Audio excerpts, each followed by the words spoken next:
Hey everybody. Today I'm going to be reading.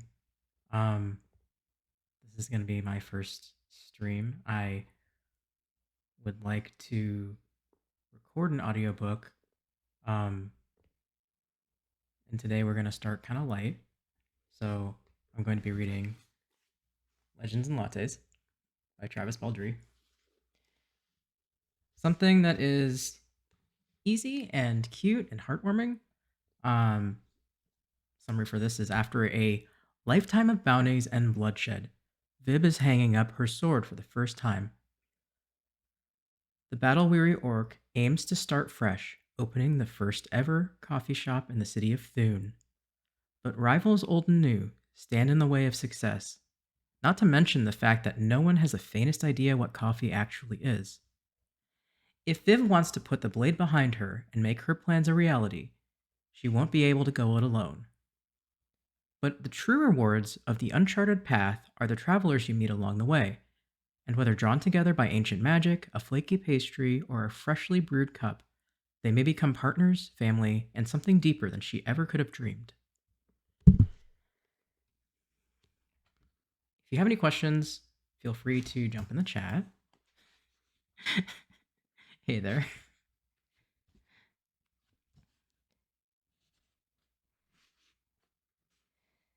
This book is dedicated for anyone who wandered where the other road led. Prologue.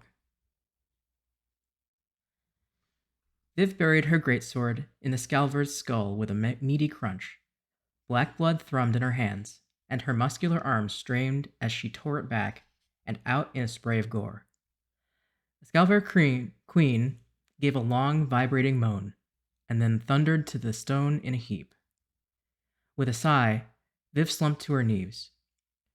The persistent twinge in her lower back flared up, and she dug in the knuckles of one huge hand to chase it away. Wiping sweat and blood from her face, she stared down at the dead queen. Cheers and shouts echoed from behind her. She leaned closer. Yes, there it was, right above the nasal cavity. The beast's head was twice as wide as she was, all improbable teeth and uncountable eyes, with a huge underslung jaw. And in the middle, the fleshy seam she'd read about. Jamming her fingers into the fold, she pried it open. A sickly golden light spilled out. Viv slid her whole hand into the pocket of flesh, curled her fist around the faceted organic lump, and yanked. It came free with a fibrous ripping sound. Venice moved to stand behind her. She could smell his perfume. Is that it then? He asked, only a little interested. Yep, Viv groaned as she hoisted herself to her feet, using black blood as a crutch. Without bothering to clean the stone, she stuffed it into a pouch on her bandolier, then propped the greatsword on her shoulder. And that's truly all you want? Fennis squinted up at her. His long, beautiful face was amused. He gestured at the walls of the cavern, where the Scalver Queen had entombed untold wealth within sheets of hardened saliva. Wagons, chests, and the bones of horses and men hung suspended amidst gold, silver, and gemstones, the shiny castaways of centuries. Yep, she said again. We're square. The rest of the party approached. Rune, Tyvus, and little Galena brought with them the exhausted but exultant chatter of the victorious. Rune combed muck from his beard. Galena sheathed her daggers, and Tyvus glided behind them both, tall and watchful. They were a good crew. Viv turned away and strode towards the cavern's entrance, where dim light still filtered through. Where are you going? Hollered Rune, in his rough, affable voice. Out. But aren't you gonna... began Galena. Someone shushed her, most likely Fennis. Viv felt a prick of shame. She liked Galena the most, and probably should have taken the time to explain. But she was done. Why drag things out? She didn't really want to talk about it, and if she said anything more, she might change her mind. After 22 years of adventuring, Viv had reached her limit of blood and mud and bullshit. An orc's life was strength and violence and a sudden, sharp end. But she'd be damned if she'd let hers finish that way. It was time for something new. Does the audio sound okay?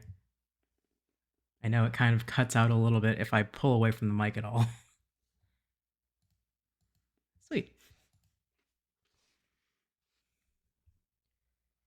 Chapter 1.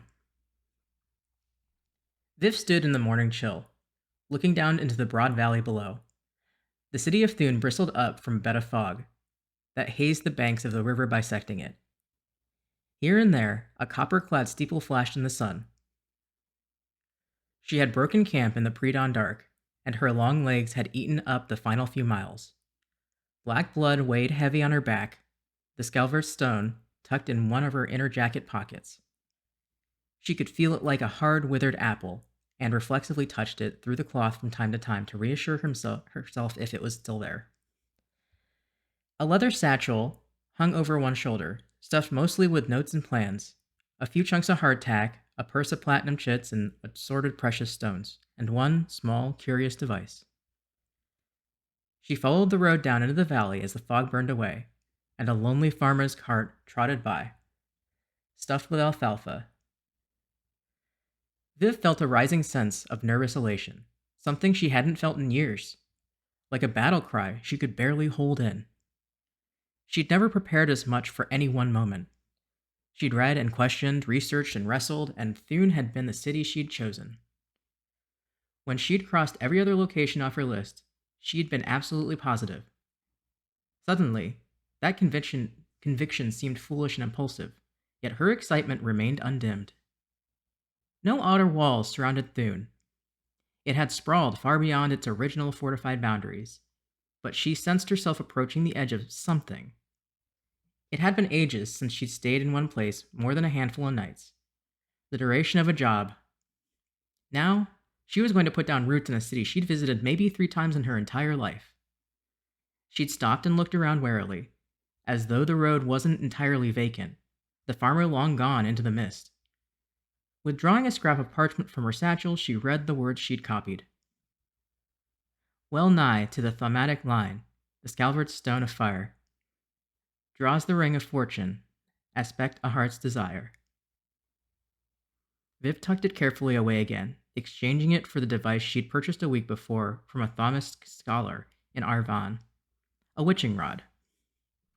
The small wooden spindle was wrapped in copper thread, which covered the runes inscribed along its length. A wishbone of ash was fitted over the top and into a groove, so it spun freely. She held it in her fist, feeling the copper thread absorb the warmth of her palm. The spindle gave a barely perceptible tug. At least, she was fairly certain it was a tug. During the Thaumic demonstration, there had been a stronger pull. Viv pushed down the sudden thought that it had all been a parlor trick. As a rule, folks with a fixed address avoided swindling an orc twice their height, who could snap a wrist if they shook hands too firmly. She took a deep breath and strode into Thune, with the witching rod before her. I'm glad it's soothing.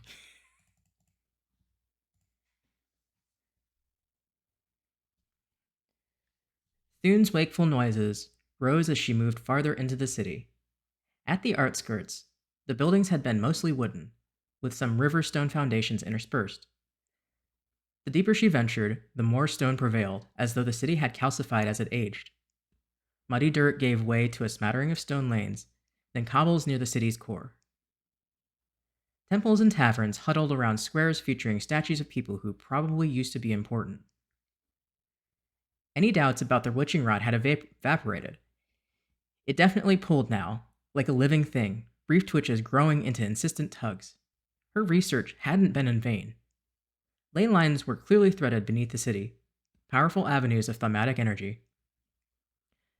Scholars debated whether they grew where people settled or gathered folk near like warmth in winter. What mattered to Viv was that they were here. Finding a potent ley line was only the start, of course.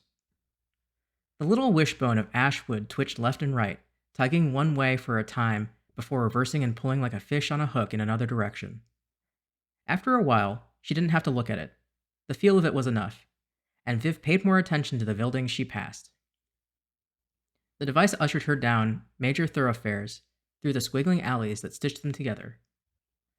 Past blacksmiths and hostels and markets and inns. There were few people her height on the streets, and she never found herself crowded. Black blood tended to have that effect. She passed through all the layers of smell that made up a city, baking bread, and waking horses, and whetstone, and hot metal, and floral perfume, and old shit. The same smells you found in any city, but beneath them, the morning scent of the river.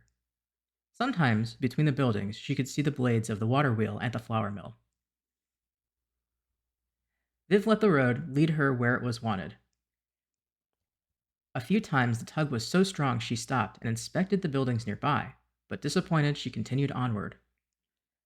The rod would resist for a while, until it seemed to give up, finding a new direction in which to surge. At last, when it yanked hard, she came to a semi-dazed stop and found what she needed. Not on the high street, that would have been too much to hope for. But it was only one removed. Kerosene street lamps dotted the length, extinguished now, and like as not, you wouldn't be knifed there after dark. The buildings on Redstone showed their age, but the roofs seemed in good repair, all except one in particular, and here, the witching rod drew her closer. It was small for what it was. A battered sign hung from the single remaining iron eye hook. Parkin's livery. The paint of the embossed letters long since flaked away. There were two large, iron-bound wooden doors, but they were ajar, and the crossbeam was leaning against the wall nearby. Another, smaller, orc-sized door was amusingly padlocked to the left of it. Viv ducked her head in for a look. Light filtered from a hole in the roof above, and a handful of clay shingles lay shattered across the broad alleyway leading between 6 horse stalls. A ladder of dubious sturdiness led to a loft, and to the left, a small office with a back room. The sour smell of moldering hay came through a trough at the back. Dust swirled in beams of light as though it never settled. It was as perfect as she could hope for. She tucked the witching rod away. When she reemerged into the growing traffic of the street, she spied a knobby old woman sweeping the stoop across the way. Viv was pretty sure she'd been sweeping since her arrival, the threshold no longer sparkling at this point, but she continued to attack it with determination, shooting Viv a surreptitious look every other second. Viv strode across the street. The old woman had the good grace to appear surprised, mustering something approaching a smile as she did. "Do you know who owns this place?" asked Viv, pointing back at the livery. The woman was less than half her height and had to crane to make eye contact. Her eyes disappeared as she compressed her face into a considering tangle of wrinkles. "The livery? Yep." "Well..." She dragged the word out thoughtfully, but Viv could tell there was nothing wrong with her memory. "That's old Ansem, if I recall properly. Never had much of a head for business, that man. Not for trade, nor husband's work, neither, to hear his old lady tell it." Viv didn't miss the woman's suggestive pump of the eyebrows. "Not Parkin?" "Nope. 'Twas too cheap to change the sign when he bought it." Viv's smile was amused, her lower fangs prominent. "Any idea where I can find him?" "Couldn't say for certain, but I imagine it tended to the only work he's never failed at." She tipped her free hand, bringing an imaginary tankard to her lips. "If you really want to find him, I'd try the place on Rawbone Alley. Head about 6 over." She gestured to the south. "At this time of morning?" "Oh, this business he's serious about." "Thanks, miss," said Viv. "Oh, miss, is it?" cackled the woman. "You can call me Laney. You planning to be my new neighbor?" She made a give-it-over motion. Viv, said Laney, nodding. "I guess we'll see. Depends on whether he's as bad a businessman as you say." The old woman was still laughing as Viv left for Rawbone Alley.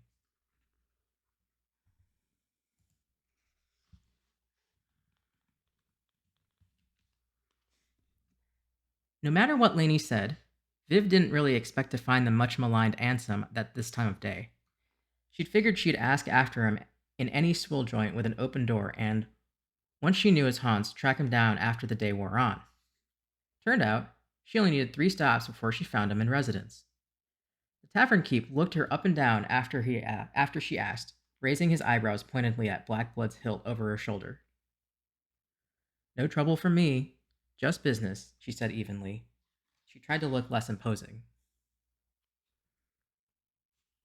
Apparently satisfied that she wasn't spoiling for a fight, he cocked a thumb at the corner and went back to swabbing the grime out of the bar top into new and more interesting locations. As Viv approached the table, she got the overwhelming impression that she was entering the den of some elderly woodland beast. A badger, perhaps. Not in a dangerous sense, but the feeling of a place where he spent so much time that it had absorbed his smell and become essentially his. He even looked like a badger, a big, greasy, black beard striped with white tangled across his chest. As wide as he was tall, he occupied so much space between the wall and table that when he inhaled deeply, the thing rocked upon its legs. "You Ansem?" asked Viv. Ansem allowed that he was. "Mind if I sit?" She asked, and then sat anyway, leaning Blackblood against the back of the chair. Truth be told, she wasn't really accustomed to asking permission. Ansem stared at her over puffy lower lids. Not hostile, but wary. A tankard sat before him, nearly empty. Viv caught the tavern keep's attention and gestured at it, and Ansem brightened considerably. "Much obliged," he muttered. "I hear you own the old livery on Redstone." "That true?" asked Viv. Ansem allowed that he did. "I'm looking to buy," she said. "And have a feeling you might be looking to sell." Ansem seemed surprised, but only briefly. His gaze sharpened. While he might not have had a head for business, Viv was pretty sure he had one for haggling. "Maybe," he rumbled, "but that's some prime real estate." "Prime? I've had offers before, but most of them don't see past the place to really appreciate the value of the location. That is to say, they underbid." At this point, the tavern keep swapped his tankard for a fresh one, and Ansem visibly warmed to his subject. "Oh yes. So many embarrassing offers. I have to warn you, I know what the lot is worth, and I can't see myself selling to anyone but a serious businessman, businesswoman," he amended. Viv flashed her toothy and amused grin, thinking of Lainey. "Well, Ansem, there's all kinds of business." Very conscious of Blackblood leaning behind her, she thought of how easy her old business, would have made this negotiation. "But I can say for sure that when I do business of any kind, I'm always serious." She reached for her satchel, removed the purse of platinum chits, and hefted it. Withdrawing just one, she held it between thumb and forefinger, inspecting it and letting it catch the light. Platinum was a currency hardly ever seen in a place like this, and she'd need to exchange it for lower denominations soon, but she'd wanted some on hand for just this sort of thing. Ansem's eyes widened. "Oh, serious? Yes, serious indeed." He took a long pull of his beer to cover his surprise. "Sly dog," thought Viv, trying not to smirk. As one serious business person to another, "I don't want to waste your time." Viv leaned on an elbow and slid 8 platinum chits across the table. "That's probably 80 gold sovereigns. I think that covers the value for the lot. I'm sure we can agree that the business is a loss. And I think the odds are of another businesswoman tracking you down to pay cash on the barrelhead is vanishing." She held his gaze. He still had the tankard to his mouth, but wasn't swallowing. Viv began to withdraw the chits, and he hurriedly reached out, pulling up short before touching her much larger hand. She raised her eyebrows. "I can see you got a keen eye for value." Ansem blinked rapidly. "I do. If you want to take a moment this morning to bring the deed and sign it over, I'll wait here. But I won't wait longer than noon." Turned out the old badger was a lot nimbler than he looked.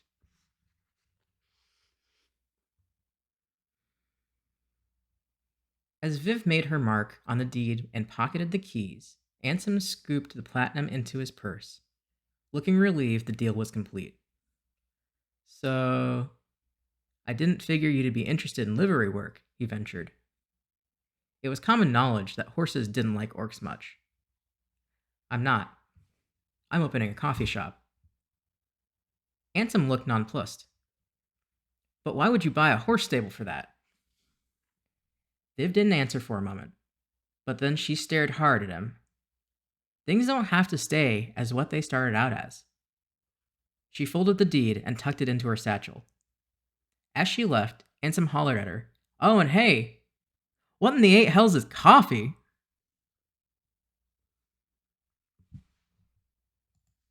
Is there any echo when you hear me talking?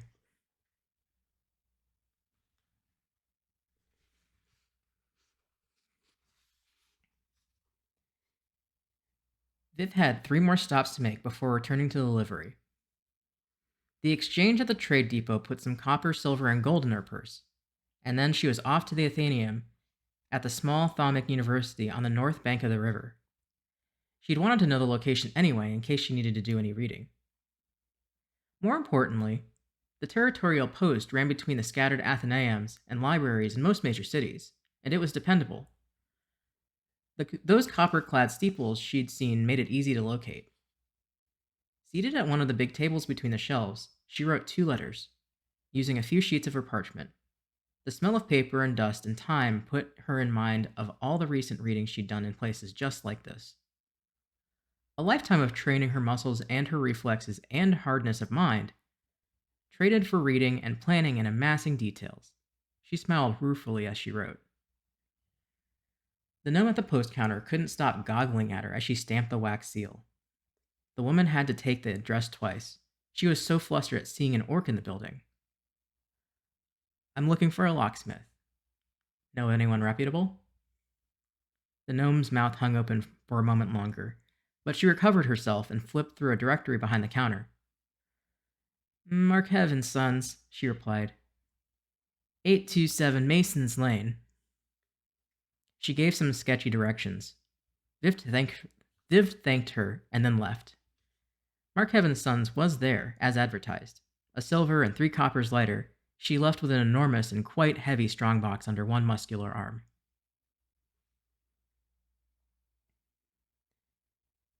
Back at Parkin's livery, as the sun set, Viv unlocked the office door, rebarred the stable doors, and hauled the strongbox behind an L-shaped counter in the office. She stowed the deed and her funds inside, locked it, and strung the key around her neck. After some testing with her feet and fingertips, she found a loose flagstone in the main pathway between the stalls and, flexing mightily, levered it up and out. She scooped earth from beneath and then carefully placed the scoured stone in the hollow. Covering it with the dirt, she replaced the flagstone and took a stiff, shedding stable broom to the area and ensured it looked undisturbed. She stared down at it for a few moments. All her hopes centered on this small stone, buried like a secret heart in Parkin's livery. No, not a livery anymore. This place was Viv's. She looked around. Her place. Not a temporary stop or a spot to sling her bedroll for one night. Hers. The brisk evening air swirled through the hole in the roof, so for tonight at least, it would probably feel like any other night under the stars. Viv glanced up at the loft and the ladder leading to it. She tested one of the lower rungs with a foot, and it shattered like balsa. She snorted, unstrapped Blackblood, and with both hands tossed it into the loft, startling a bunch of pigeons that escaped through the roof. Gazing after it for a moment, she then unfurled her bedroll in one of the stalls. There'd certainly be no campfire, and there were no lanterns to speak of, but that was all right. In the dimming light, she surveyed the interior, amidst horse apples of antiquity and the dust of neglect. She didn't know much about buildings, but it was clear that this one needed an unbelievable amount of work. But at the end of it, something she built up, rather than cut down. It was ridiculous, of course. A coffee shop? In a city where nobody even knew what coffee was? Until 6 months ago, she'd never even heard of it, never smelled or tasted it. On the face of it, the whole endeavor was ludicrous. She smiled in the dark. When at last she lay back on her bedroll, she started to list her tasks for the following day, but didn't make it past the third. She slept like the dead.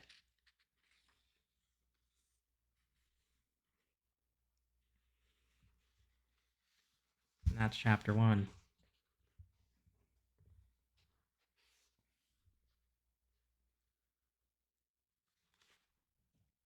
Probably should take a drink before I start the next one just because it's a lot.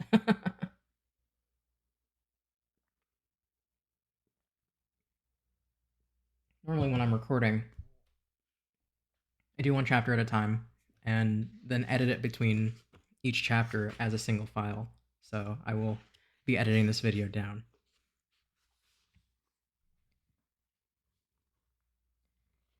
Chapter 2. Viv woke in the pre-dawn indigo to the growing murmur of the city outside. The pigeons cooed in the loft where they returned to their nests. She rose and checked on the flagstone above the Scalver's stone, undisturbed, of course. Gathering a few things, she stepped into the street, chewing the last of her hardtack and inhaling the moist morning scent of shadows giving way to sun. She felt limber and coiled, like she was up on her toes, ready to break into a sprint. Across the street, Lainey had swapped her broom for a bowl of peas and sat on a three-legged stool shelling them. They traded amiable nods, and then Viv locked up and left in the direction of the river. She found herself humming as she walked.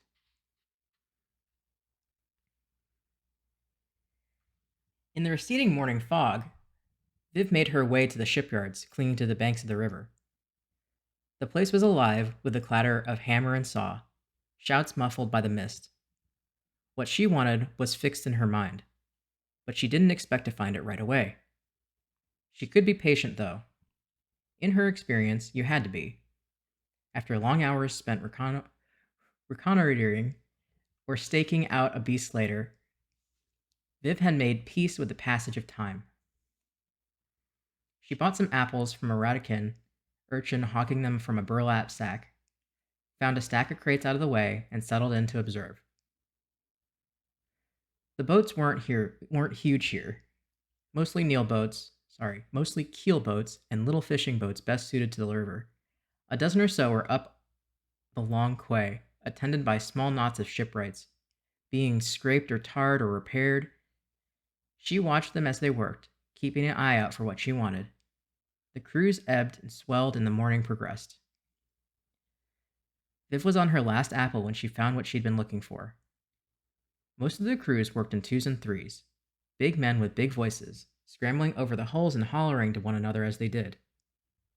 A few hours on, though, a man of smaller stature appeared, hauling a wooden box of tools half as large as himself. His ears were long, body wiry, skin leathery and olive, with a flat cap pulled low over his brow. You didn't see Hobbs often in cities. Humans disparagingly called them pucks and shunned them, so they liked to keep to themselves. Viv could relate, but she was more difficult to intimidate. He labored alone at a small dinghy, while shipwrights and dock workers alike avoided him. She watched his diligent, fastidious work. Viv was no word worker, but she could appreciate craft. His tools were meticulously organized, sharp and well cared for. There was a deliberate economy to his every motion, as he used drawing knife and plane and other things she didn't recognize to shape new gunwale.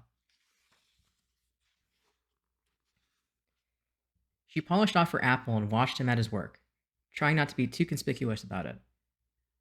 Lurking was a well-used part of her skill set, after all. It was noon when he tidily replaced his tools and unwrapped a lunch from his toolbox, and Viv approached.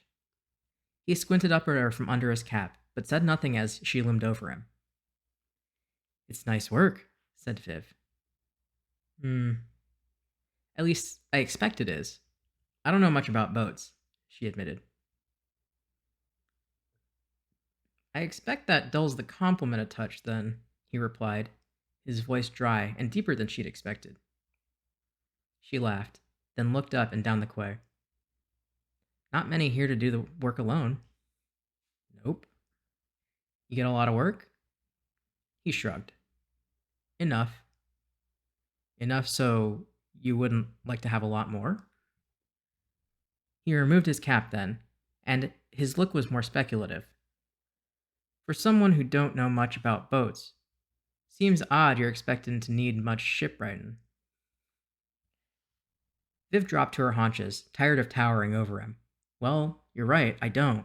But wood's wood, and craft's craft. I watched you work. Live long enough, you realize some folks can be handed a problem and some tools, and they'll sort it out. And I never have to think twice about hiring that sort of fellow.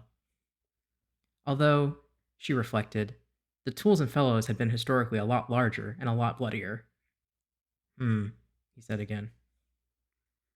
I'm Viv. She held out a hand. Calamity.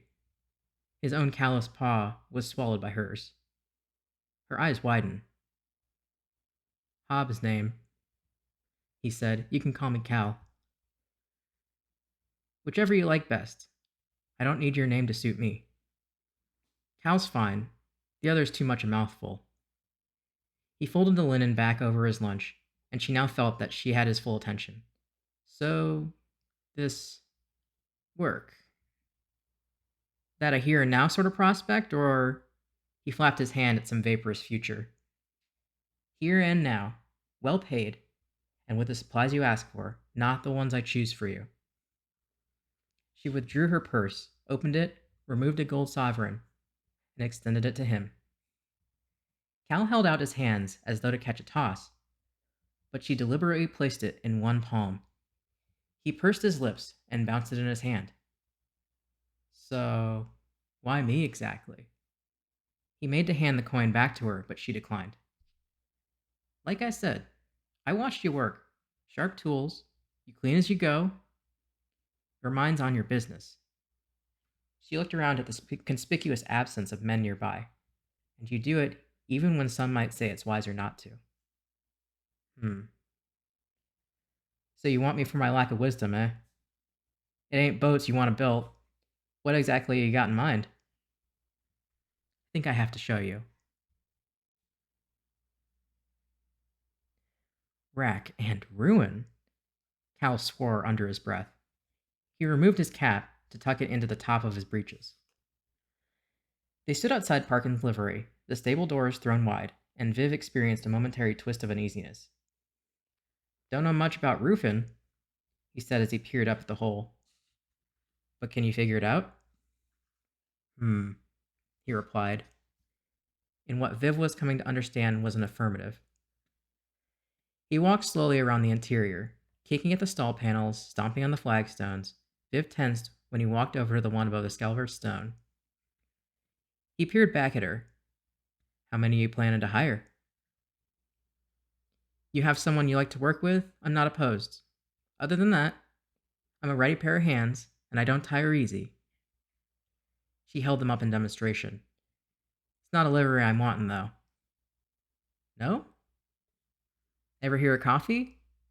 He shook his head. Well, I need a restaurant, I guess. For drinks. Oh! She went to her satchel and withdrew a set of sketches and notes. Suddenly, she was unaccountably nervous. Viv had never cared much for the judgment of others, but it was pretty easy to ignore when you had 3 feet and 6 stone on most of the folks you encountered.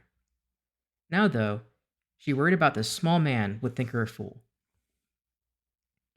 Cal was waiting for her to continue. She found herself rambling. I came across it in Azimuth, the gnomish city outside in the East Territory. Was there for well, it doesn't matter what I was there for, but I smelled it first, and I came across this shop, and they made, well, it's like a tea, but not like a tea. It smells like... She stopped. And it doesn't matter what it smells like. I can't describe it anyway. At any rate, imagine I'm opening a tavern, but with no taps, no kegs, no beer, just tables and a counter, some room in the back. Here, I did some sketches of the place I saw. She thrust the papers at him and felt color rising in her cheeks. Ridiculous.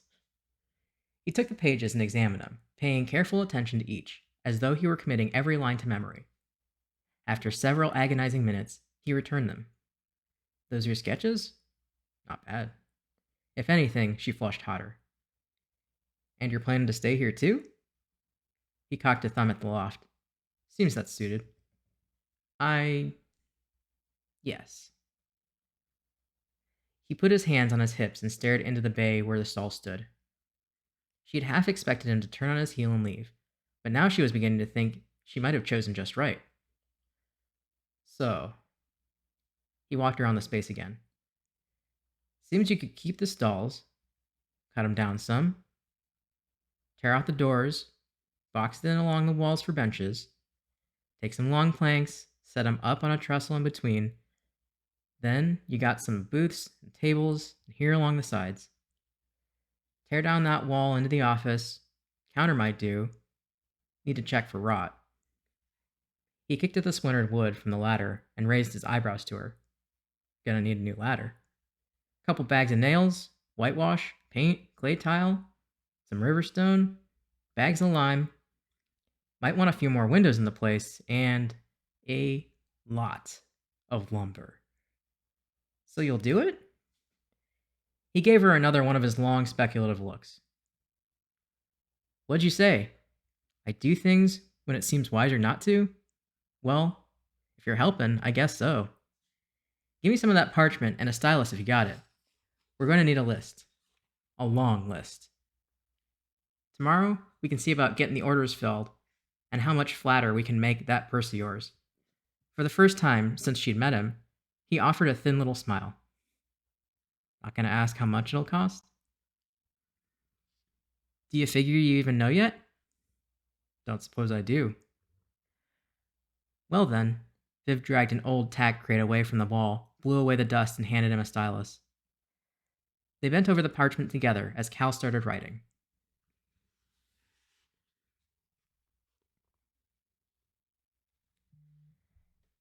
Cal left in the late afternoon to complete his work on the dinghy, promising to return in the morning.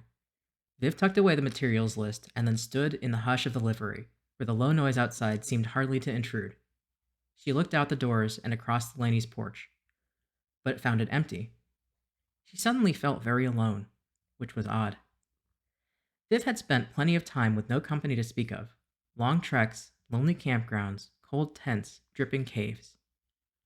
But in a city, she was almost never alone. One of her crew would have been with her. Now, in this city, filled with people of all races and backgrounds, the solitude was terrible. She knew 3 people by name.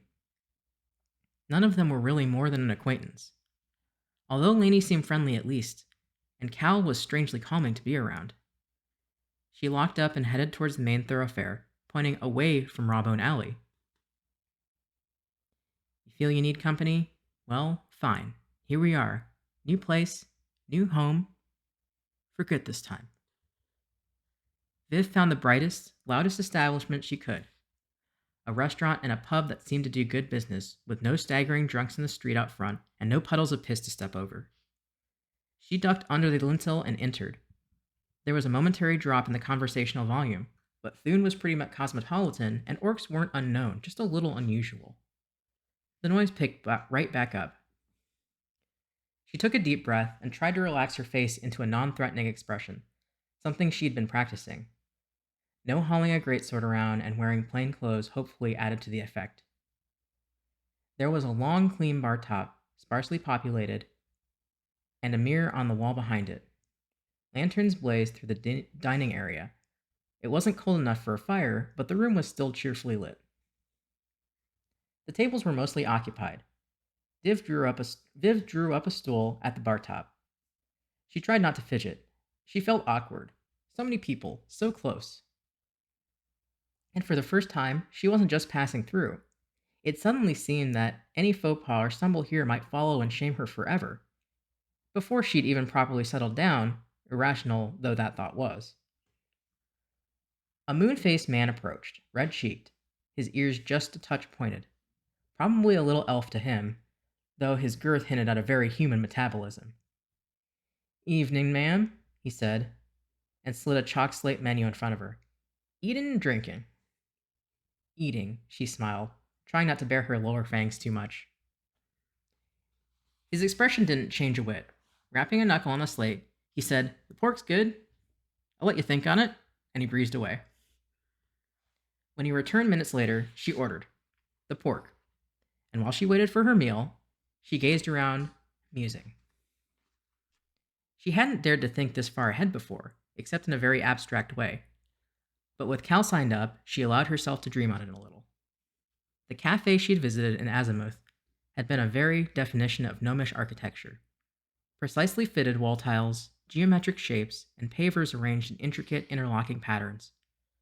The furniture had, of course, been gnomish in scale as well. She'd had to stand. She'd known her place would be different, but now she tried to make that real in her head. She looked at the decorations inside the pub. Here an oil painting in an old gilt frame. There a huge ceramic vase on the floor with fresh ferns to sweeten the air. A simple chandelier with 3 fat candles clearly changed regularly with no sloppy wax threads. Viv began to imagine her own place. Brighter, she thought, with that tall barn ceiling, some light coming in from some high windows. She could see what Cal had meant about the booths as well, but maybe another long table down the middle with benches, kind of community seating. Viv saw it, with the big stable doors thrown open wide. Perhaps a few tables there in the entry to catch the breeze and the sun. The flagstones polished, clean, whitewashed walls. Her thoughts were interrupted by the arrival of her meal, the rich smell of it reaching her first. She discovered that she was ravenous. "Before you go," she said, "I wanted to ask, is this your place?" The half-elf blinked, and then smiled a little wider than his regular professional pleasantness. "Sure is. 4 years now." "If you don't mind me asking, how'd you get started?" He leaned on the bar top. "Well, it's not a family business, if that's what you're asking. And my first place sure wasn't here on the high street." He chuckled at that. "And was business slow at first, or did they come all at once?" She waved at the room. "Oh my, slow. Very slow. Fair to say I lost more money than I could afford to, and then I lost some more. But these days, I lose just enough to get by." "You planning on opening a pub around here?" "Can't say I advise it." He winked at her, clearly joking. "Not exactly, but maybe something like it." He seemed surprised, but recovered swiftly. "Well, best of luck to you, ma'am." He spoke behind his hand in a stage whisper. "I'll thank you not to take my customers, though. Here?" "Not much chance of that, I don't think." "Well, that's all right then. Eat up now or it'll get cold." Viv quietly ate her meal and didn't speak to anyone else. Her mood was meditative as she left the pub. She found a chandler's shop still open, brought a lantern, and returned to the livery. There she lay awake, staring into its flame. The visions of what might someday be were far from the cold and derelict place where she bedded down. Tomorrow, though, the real work would begin.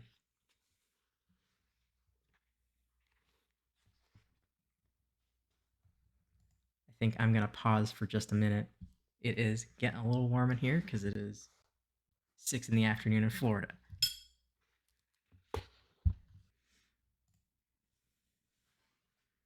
We're back.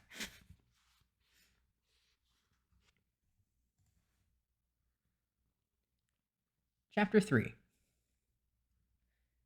True to his word, Cal arrived with the dawn. Viv had placed the tack crate out front and was sitting and watching the shadows take shape in the morning sun, contemplating how excellently a mug of coffee would suit her. The hob hauled his box of tools and placed it inside the big doorway. "Morning," she said. He said, but he nodded genially enough.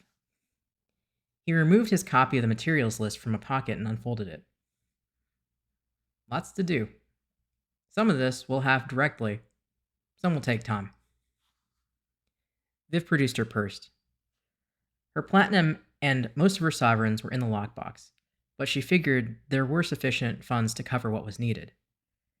She tossed it to Cal. "I think I can trust you to place the orders, if you're willing." Cal looked surprised. He sucked his teeth thoughtfully for a moment before saying, I reckon you'll not get the best prices if I'm the one dickering. Think it'll go better if it's me? Her smile was sardonic. Well, maybe it's a wash. And you want to trust me with all this? Don't fret, I'll stroll away with it? He bounced the purse in his hand. She gave him a long look, and her expression didn't lapse.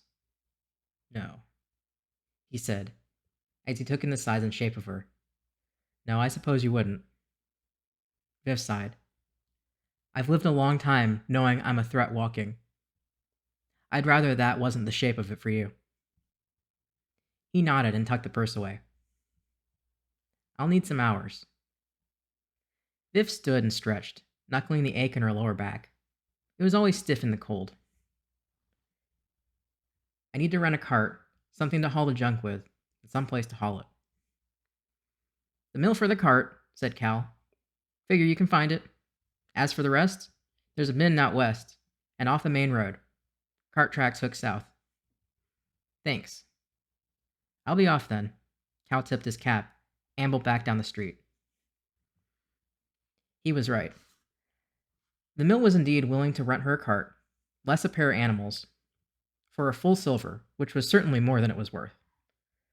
The miller grinned smugly after she paid, no doubt imagining the trouble an orc would face hitching up a horse, but she gripped the traces in both hands, lifted, and easily got the cart moving by herself.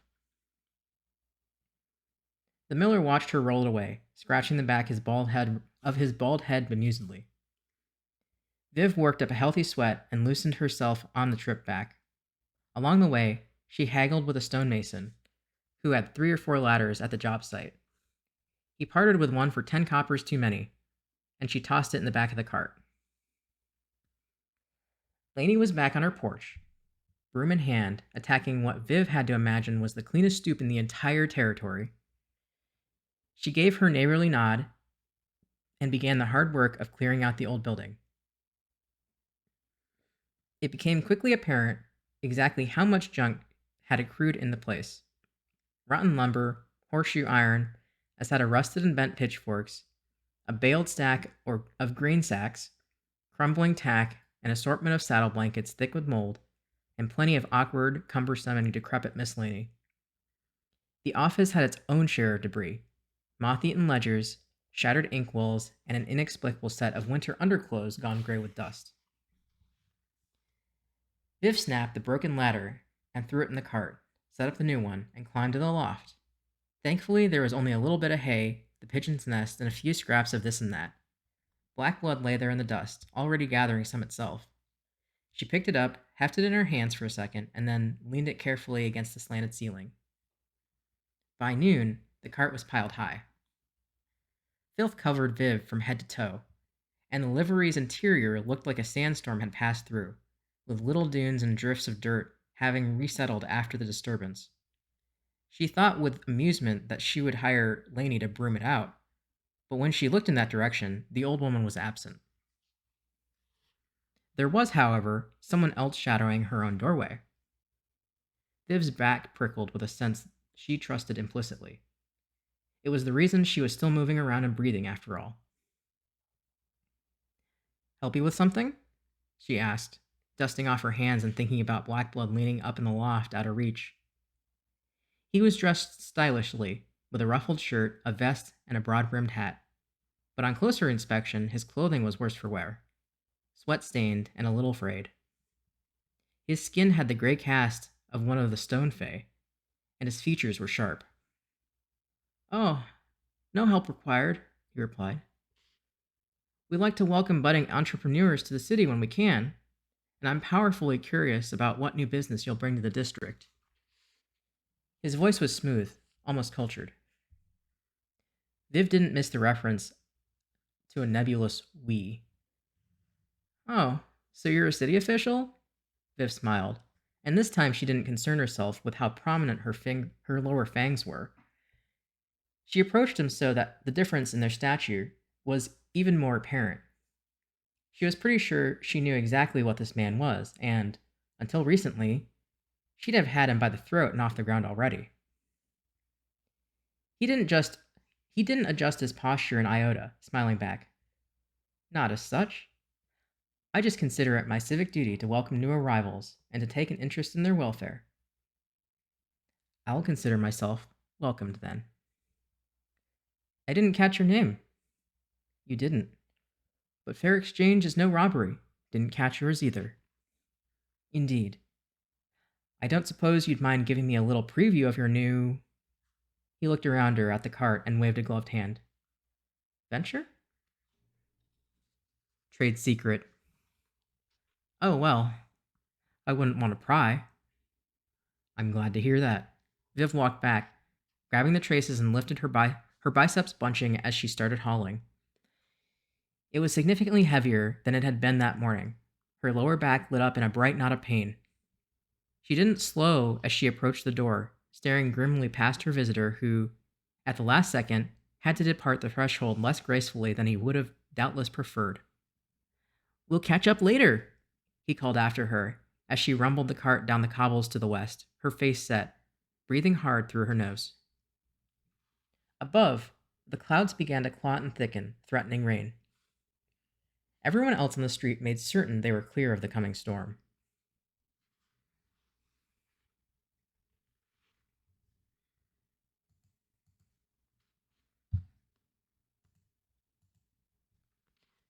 When Cal reappeared that afternoon, the sky was even darker.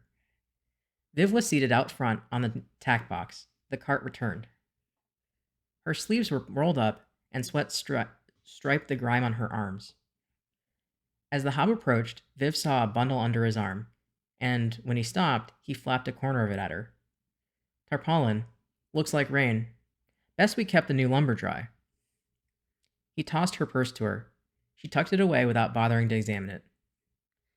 Viv hauled out the ladder and gathered a few stones from an alley. They both climbed onto the roof and anchored the tarp with the stones over the hole, just as raindrops began to speckle the tile a dusty orange. When they were back down and inside, listening to the drops clatter lightly overhead, Cal said, Well, maybe no deliveries today, till the rain slacks off. He looked around the barren interior. A good job of it, eh? Looks a fair bit bigger now. Viv smiled ruefully as she surveyed the place. The emptiness of it somehow made the work to come more daunting. Think I'm a fool?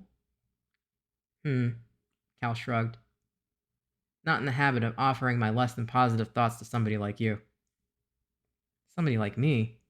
She sighed. You mean... I mean somebody who's paying. He gave her one of his thin smiles. Well, as the one who's paying, I don't see a reason for you to wait around here while... She was interrupted by the arrival of a cart with 3 small, sturdy crates on the back. That's promptness for you, said Cal. Viv headed out into the rain. That's not the supplies, she called over her shoulder. She had already caught the smell of it. Signing for the delivery, Viv paid the driver and declined his help hauling the crates one by one into the livery. Each was tidily assembled, with the sides and base cleverly fitted, only the top nailed in place. Gnomish stencils ran along the panels at neat right angles. Cal watched curiously as Viv gently sat down the last one, then indicated Cal's toolbox, giving him a questioning look. Have at it, he said. Hefting a pry bar, she levered open the lid, and there inside was a set of muslin sacks. The scent was even stronger now, and Viv shivered in anticipation. Untying one, she dug a hand into it, and let the roasted brown beans sift through her fingers. She loved the quiet hiss they made as they fell back into the bag. You're right. Not much like tea. Emerging from her reverie, Viv glanced up at him. You can smell it though, can't you? Like roasted nuts and fruit? Cal squinted at her. Thought you said you drank it. Viv nibbled one experimentally, tasted the warm, bitter, dark flavor as it coated her tongue. She felt the need to explain. They grind it into a powder, and then they run hot water through it. But there's more to it than that. When the machine shows up, I'll show you. Gods, the smell of it, Cal. This is just a ghost of it. She sat back on the flagstones and rolled the bean between her thumb and forefinger. I told you I came across it in Azimuth, and I remember following the smell to the shop. They called it a cafe. People just sat around drinking it from these little ceramic cups, and I had to try it, and it was like drinking the feeling of being peaceful. Being peaceful in your mind. Well, not if you have too much, then it's something else. A lot of folks allow you to feel peaceful after a beer. It's different. I don't know how I can tell you how it is. Well, alright then. His look was not unkind. In the interest of your new business, I guess I'll say I hope folks have the same experience you did. So do I. She retied the sack, took his mallet, and started nailing the crate lid back down. When she looked up again, Cal was emerging from the office area. He stopped in front of her and stared at the floor ruminatively for a moment, and she was content to wait for what he had to say. Figure you might need some sort of kitchen back there. Stove, maybe a water barrel, and some copper pipe. Hooks for pots and pans.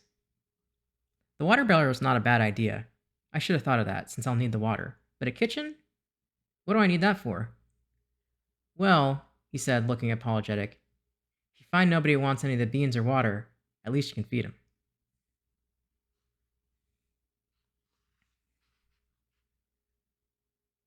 As the day drew down, the rain stopped, and the city smelled, if not clean, then at least refreshed. It wasn't quite dusk, but Viv took her lantern and her notes out to the tack box, which had cemented its role in her as her pouch bench. Sorry. It wasn't quite dusk, but Viv took her lantern and her notes out to the tack box, which had cemented its role as her porch bench. Before she could settle in to re-examine them, she spied Lainey across the way, wrapped in a shawl and blowing on a mug of tea. Viv set the lantern on the box, tucked away her notes, and stepped over the drying puddles to join the woman on the porch. Evening, she said. It is, Lainey nodded at the livery. Seems you've been mighty busy, miss. She grinned slyly when she said it. Oh yeah, I suppose so. Sleeping in there, are you? Hope you're locking up at night, dear. It's close to the high street, but I wouldn't like to see you run afoul of somewhat unsavory after dark. Viv couldn't mask her surprise. As a rule, folks spared little thought for her physical well-being, herself included. She was touched. Don't worry, locked up tight. But speaking of anyone unsavory, Viv tried to sort out what she wanted to ask. Had a visitor today. Big hat. She held her hands out wide from her head. Fancy shirt, stone fay, I think. You know him? Lainey snorted and slurped her tea. She said nothing for a long moment and then sighed. One of the madrigals, I reckon. The madrigal, huh? Is that some sort of local kingpin? A bunch of stray dogs, spat Lainey. The madrigal's got the leash. Her ankles bunched tight around her mouth, but the madrigal ain't to be ignored. When they ask you to pay, she gazed sharply at Viv, and they will ask, you'd best bank your coals and pay. I'm not sure I can bring myself to do that, she replied mildly. Lainey patted Viv's considerable forearm. I know you mayn't. You thought told till now. But seems to me you ain't here to do what you've always done. Am I wrong? The old woman had startled her again. Well, that's true, Viv said. Still for all that, not sure I can roll over for a little man in a big hat and a silly shirt.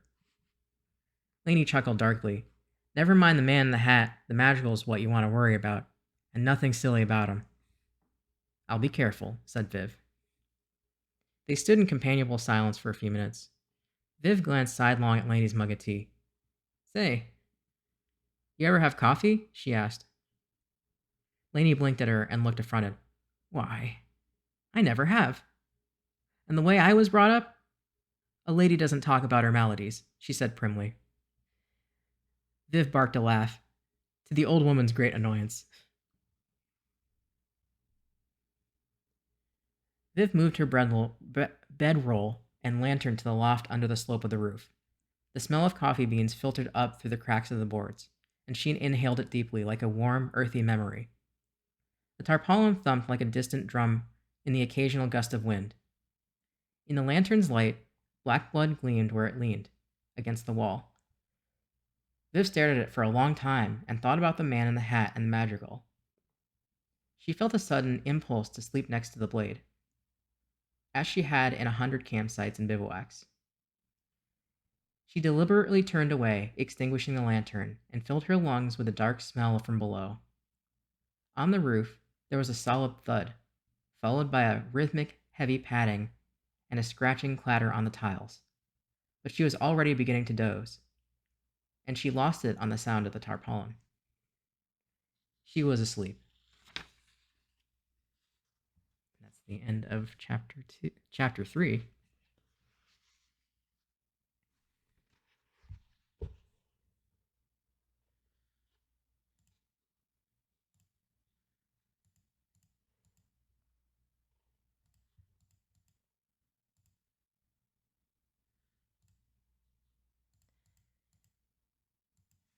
Okay, well, don't know how much of this book I'm going to get through today, but if you have any questions, just let me know.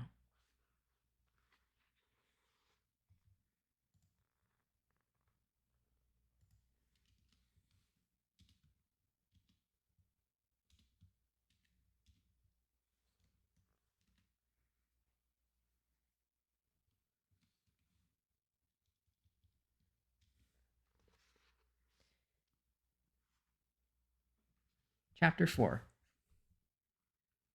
The lumber, tiles, and other supplies came in piecemeal over the next few days. Showers came and went, then the sky cleared entirely. When it did, Viv and Cal repaired the hole in the roof, shucking old tiles down through the gap to shatter on the floor. She was surprised at how many of the timbers they had to take up to mend it fully. Cal was just as methodical and mindful about the repair work as she'd hoped. It was a hard 2 days of labor for both of them, but the roof was fully proof against water again. Next, Cal examined the exterior surrounding the boards with a knuckle and several times digging a fistful of dry rotten wood out and shaking his head at it. After 4 days of prying out old timber and nailing in fresh, Viv started to wonder if they might have been better off rebuilding the whole damn thing. She rented the cart from the miller again to haul away the debris. They built a permanent and sturdier ladder into the loft. Viv was a fast study and a reasonable hand with a hammer and nails. Accurately slinging a slab of metal and striking a target was squarely within the realm of her abilities. When Cal first clambered into the loft and spied black blood glimmering darkly in the corner, he made no comment on it. "Cozy," he said instead. "Be wanting a bed and a dresser, no doubt." "No need," said Viv. "I'm used to sleeping rough." Used to ain't the same as ought to, but he pressed no further, and then that was that. In the main stable area, they did as Cal had suggested, cutting down the stall walls and converting each into a sort of booth. The hob boxed in neat yew benches along the interiors. They pre-assembled tabletops, and Viv easily orc-handled them into place across trestles. Viv cut 2 high windows into the northern and eastern walls, letting the morning sun crawl down from the loft and into the new dining area. They sanded the office counter and added a hinged extension to the end for extra workspace. Cal repurposed some old tack shelves and moved them to the back wall of what Viv now thought of as a storefront. He also managed to replace some cracked panes in the mullioned front window next to the smaller door. "Well, doesn't look much like a stable anymore," observed Viv, watching him fit in the last bit of glass.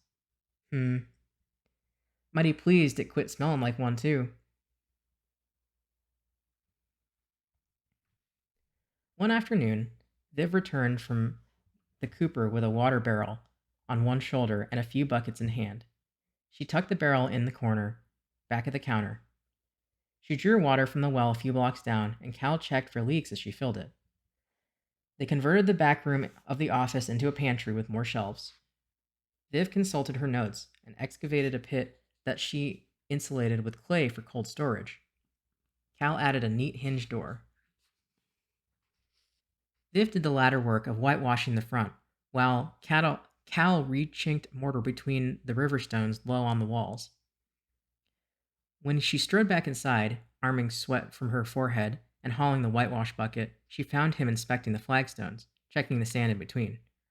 Her eyes went to the resting place of Scalvart's stone, and she had to keep herself from rushing forward to interrupt.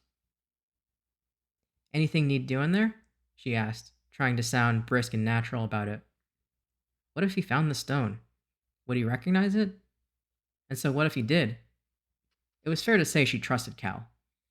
And yet, he looked up. Maybe a little more sand. This one's loose. Might should take it up and pack some underneath. He stomped on the flag she'd buried the stone under, and her heart leapt. "I'll take care of it," she said, and her smile felt entirely false. Cal didn't seem to notice. He said, and that was that. Later that evening, after glances up and down the street to reassure herself that the man with the hat wasn't peering in at her, Bev did take up the flagstones. She removed the Scalvart stone and held it in her hand, warm to the touch. It almost seemed to have a lambent yellow glow, independent of the light of the lantern. Replacing it with care, she scooped fistfuls of dirt to re-level the flagstone and smooth sand into the crevices again. That night, she dreamed of the Scalvart queen, but when she drove her hand into its skull to remove the stone, its flesh drew tight around her wrist.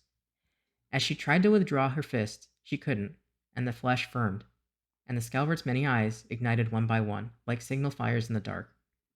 Her efforts to free herself grew increasingly frantic until she startled awake. The nerves in her right arm were alight, and her hand tingling with pins and needles. After lying awake for some time, she finally slept again, and by morning, she'd forgotten the dream.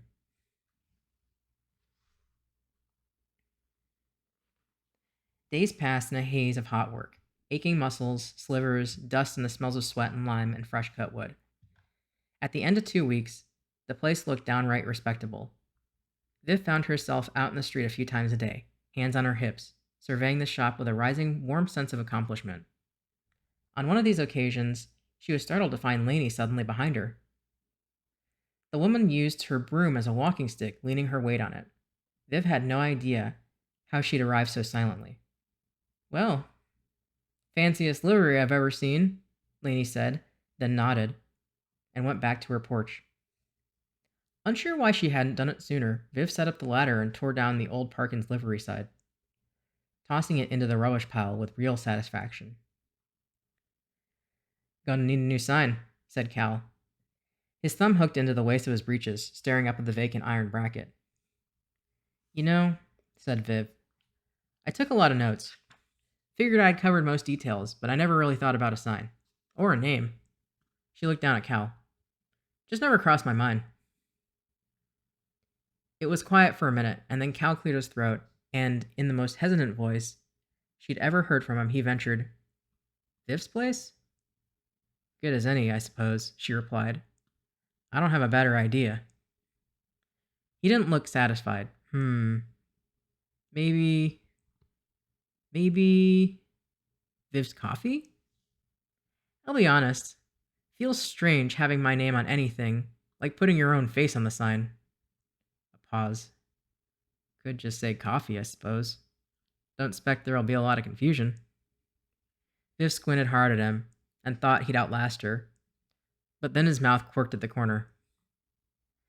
"I figure I'll table it for now," she said. "Who knows? Maybe I'll name it after you. Calamity Coffee has a nice sound to it." Cal regarded her, sniffed, and then said solemnly, "Well, you're not wrong." Later that week, the bulk of the construction was complete. They built a big trestle table, and benches ran down the booths. She and Cal stained and oiled them, swept the floors, and set glass in the new high windows. Viv hoisted a chandelier and secured it into a bolt plate Cal had set into the wall. As evening drew on, they lit it with a long taper, both pleased with the glow it cast, the ring shadow pulsing below.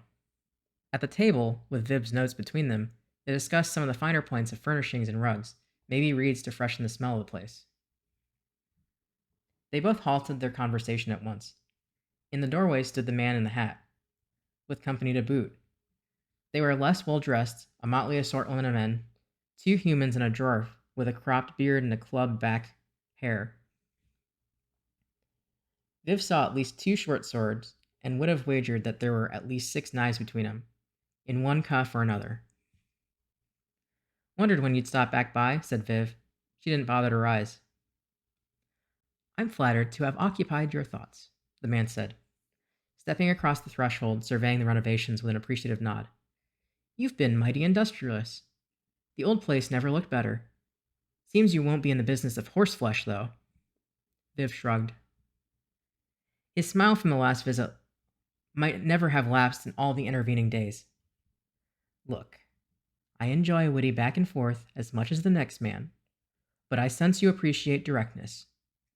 I'm merely a representative. My friends call me Lack. You can too. This street, this entire southern quarter, is under the watchful and beneficent eye of the madrigal. He sketched a bow, as though the madrigal himself were here to see it. You think I need a watchful eye? Viv's brow rose. We all need someone to watch out for us, replied Lack. This is the part where you let me know about the monthly involuntary donation for, what do you call it, a beneficent eye? Lack cocked a finger at her, and his smile widened. Well, you said your piece. Viv casually dismissed him by returning to the study of her notes. Cal hadn't budged an inch during the entire exchange, his face rigid. Lack's voice developed an annoyed edge.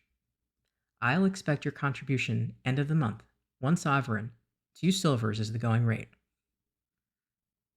What you expect is your business, Viv's reply was mild. Out of the corner of her eye, she saw the heavens behind Lack make a move to approach. Saw the heavies behind Lack make a move to approach, which would have been a laughable mistake, but he stopped them with a gesture. There was a heavy silence while Viv waited for a rebuttal. Then, Lack and his crew were gone. Cal let out a long breath and shot her a worried glance.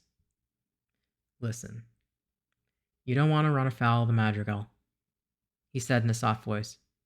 When the hob normally spoke, it was always even and solid, like he was layering brick. The change in him made her look at him seriously. That's what Lainey said. She put one of her hands on the table and opened it wide. But Cal, I think you have a pretty good idea what these hands have done. Do you really see me bobbing a curtsy to a bunch of men too stupid to know the odds if they were to tangle with me?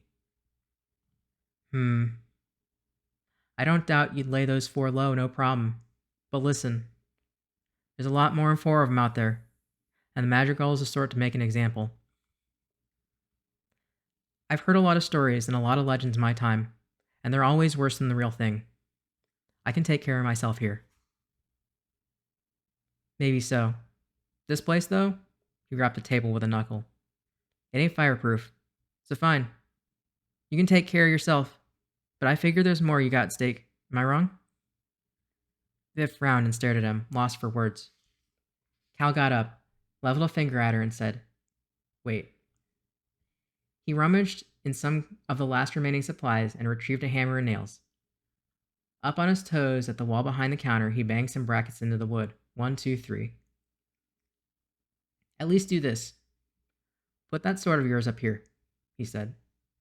If you're gonna show him you got teeth, at least fix it so you can bite him when you need to.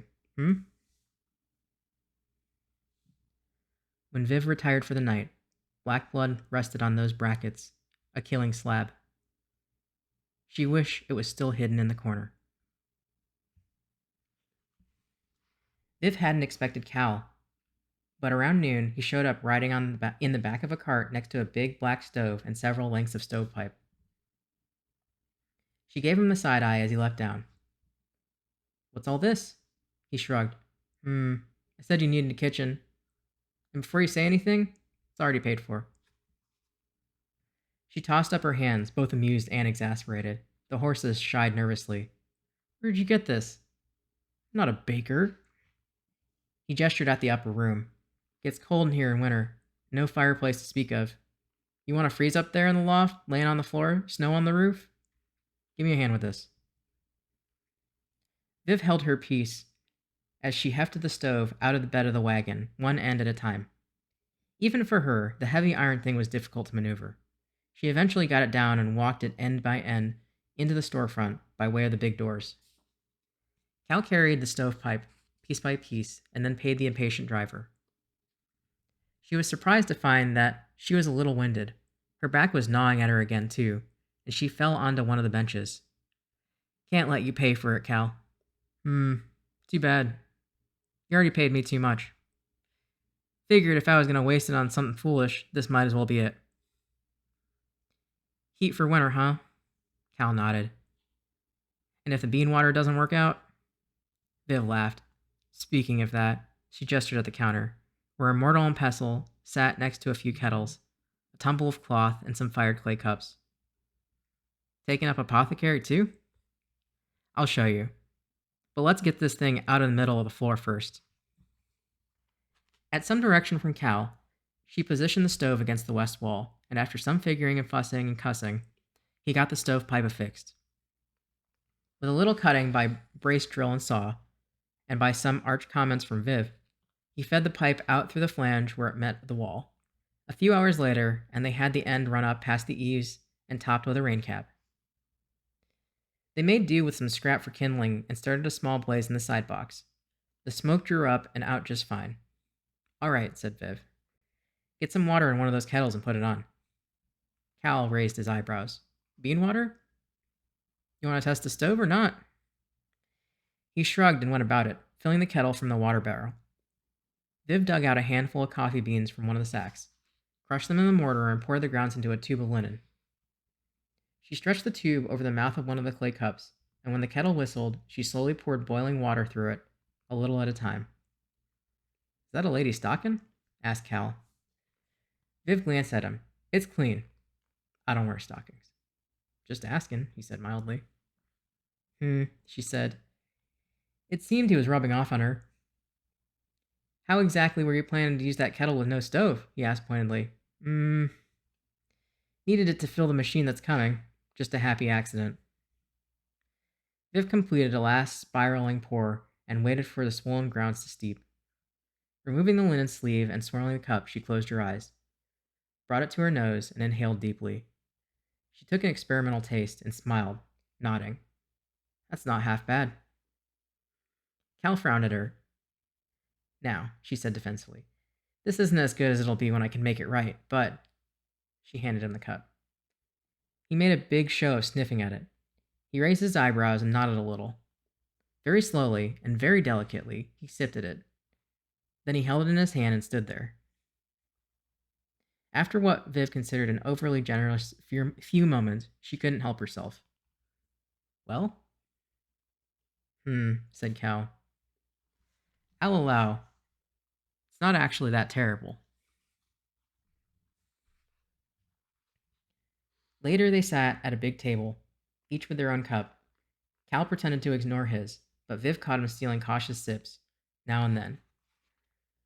When he thought she wasn't looking, she held her own in both hands contemplatively, absorbing the heat and the scent. It felt like completing a loop, like the satisfying click of a clasp snapping closed. So, she said, you can also make these with milk. You might like it. Milk? Cal made a face. Better than it sounds. You'll have to try it once. I have the machine. The gnomes call it a latte. Latte?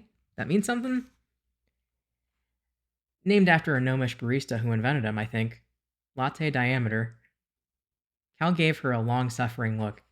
Can't explain what one word means without another word nobody knows. What's a barista? Cal, I don't invent words. Folks gonna need a new education just to buy some coffee. I don't know. I kind of like it. It's more exotic that way. Lady stockings and exotic bean water. God help us. That's the end of chapter 4.